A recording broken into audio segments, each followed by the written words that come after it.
Om Swastiastu, Namo Buddhaya, salam sejahtera buat kita semua.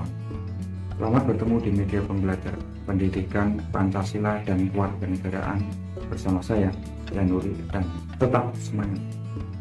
Pada pertemuan kali ini kita akan membahas materi tentang wawasan Nusantara dalam konteks Negara Kesatuan Republik Indonesia. Dengan harapan di akhir pembelajaran ini nanti peserta didik dapat memahami asas-asas wawasan Nusantara dan implementasi wawasan Nusantara.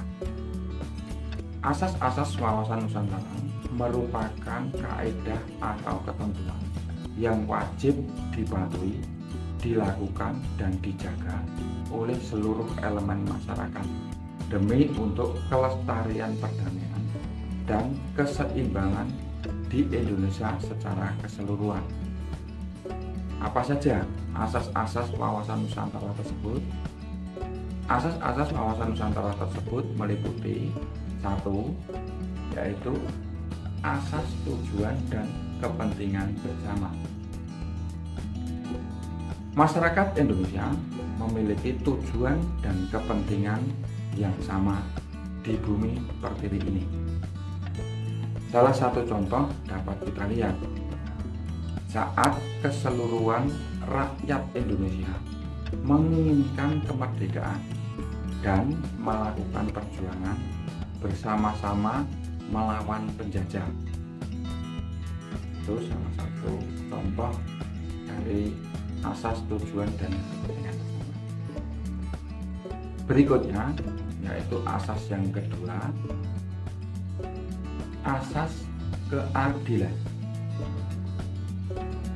Seluruh elemen masyarakat memiliki hak untuk mendapatkan keadilan dalam berbagai aspek kehidupan bernegara, baik itu secara hukum, ekonomi, politik, maupun sosial. Selanjutnya asas yang ketiga, yaitu asas kejujuran. Keberanian dan kejujuran dalam berpikir serta bertindak merupakan asas wawasan Nusantara yang sangat penting. Keberanian dalam berpikir dan bertindak sesuai dengan fakta dan kenyataan berdasarkan ketentuan itu dilaksanakan demi terciptanya kemajuan bersama. Kemudian asas yang keempat yaitu asas solidaritas. Sikap solidaritas merupakan bentuk kepedulian terhadap orang lain, mau berbagi dan berkorban untuk kepentingan yang lebih besar.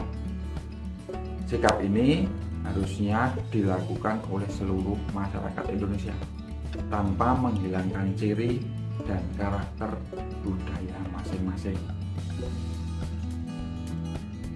Berikutnya asas yang kelima yaitu asas kerjasama.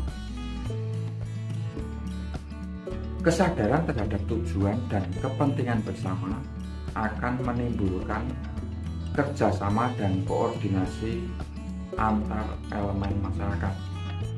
Kerjasama dan koordinasi ini dilakukan berdasarkan atas kesetaraan untuk meningkatkan efektivitas pencapaian tujuan bersama. Berikutnya kita bahas pada asas yang terakhir atau asas yang keenam yaitu asas kesetiaan. Kesetiaan merupakan asas wawasan Nusantara yang menjadi tonggak utama untuk menciptakan persatuan dan kesatuan negara. Kesatuan dapat diwujudkan dengan melaksanakan berbagai kegiatan sesuai aturan dan bertujuan untuk kepentingan rakyat Indonesia. Demikian asas-asas wawasan Nusantara telah kita bahas. Selanjutnya, mari kita bahas implementasi wawasan Nusantara.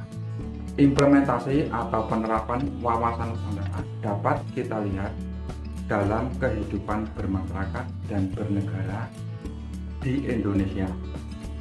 Berikut ini adalah implementasi wawasan Nusantara.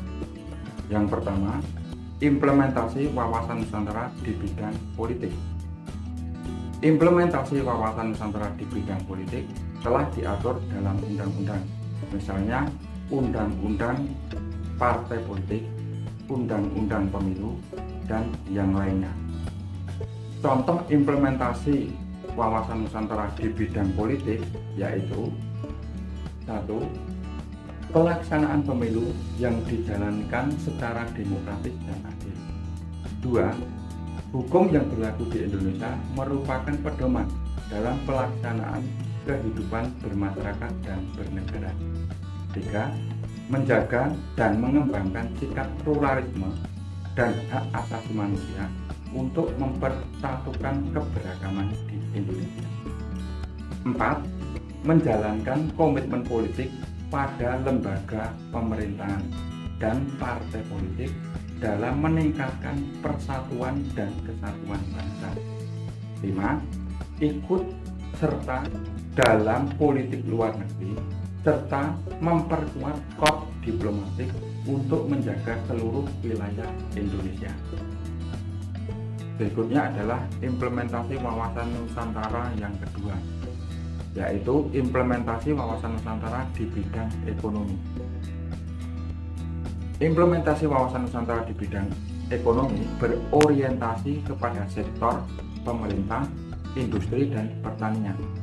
Contoh dari implementasi wawasan Nusantara di bidang ekonomi yaitu: 1. Pembangunan ekonomi yang seimbang dan adil di setiap daerah Indonesia sehingga tidak terjadi kemiskinan di daerah tertentu. Yang kedua, orientasi daerah diharapkan dapat menciptakan berbagai upaya keadilan ekonomi tersebut. Yang ketiga, partisipasi seluruh masyarakat Indonesia sangat berarti bagi pembangunan ekonomi. Hal ini dapat didukung dengan pemberian fasilitas kredit mikro untuk mengembangkan usaha kecil. Berikutnya adalah implementasi wawasan Nusantara yang ketiga, yaitu implementasi wawasan Nusantara di bidang sosial. Implementasi wawasan Nusantara di bidang sosial contohnya yaitu: 1. Upaya pelestarian dan pengembangan budaya Indonesia serta menjadikan budaya tersebut sebagai tujuan wisata yang memberikan sumber penghasilan daerah atau nasional. Yang kedua, menjaga keberagaman Indonesia baik segi budaya, bahasa, dan status sosial serta mengembangkan keserasian dalam kehidupan bermasyarakat. Berikutnya, implementasi wawasan Nusantara yang keempat, yaitu implementasi wawasan Nusantara di bidang pertahanan dan keamanan.